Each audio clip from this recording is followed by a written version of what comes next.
Speaking to VOA during a rally for Tibetan rights in New Delhi prior to the National People's Congress, Lobsang, Prime Minister of the Tibetan government in exile, made this request of the new Chinese president.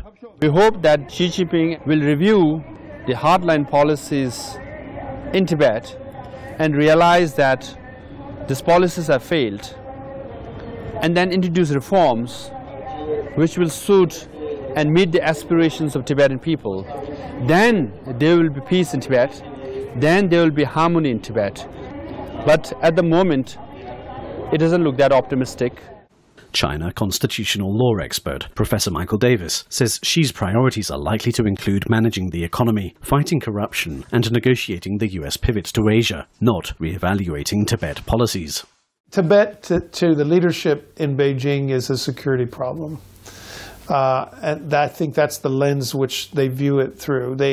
You would like to think that, you know, they could connect the dots, that if you have a lot of dissent going on in Tibet and obvious displeasure within the Tibetan society, that maybe more repression is not the answer.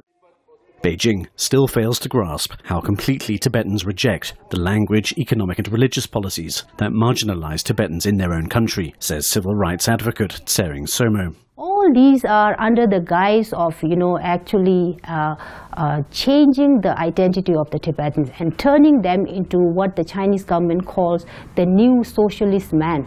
And this has been going on since Mao came on the scene. It's really regressive on the part of the Chinese government to be continuing these kinds of policies even now. In Dharamsala, Tibetan students hold an anti-China hunger strike at the Dalai Lama's temple. Although he gave up his political authority 2 years ago, the Dalai Lama remains a symbol of exile and the focus of Beijing's criticism. The spiritual leader will turn 80 well before the end of Xi Jinping's first 5-year term, notes Tibet analyst Caroline Cottenol. The political bureau of the Chinese government is changing. Of course, it's important because it's been 1 decade right now, but I think it's not as important as the transition of power when His Holiness the Dalai Lama will pass away. Pursued by Chinese security forces, Pema fled Tibet after the 2008 Lhasa uprising.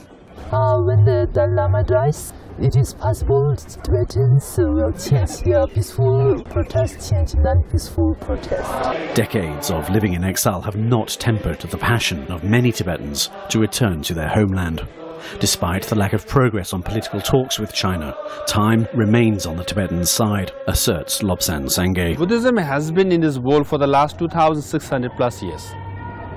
Communism is 100-some years old. So there is no competition between the two.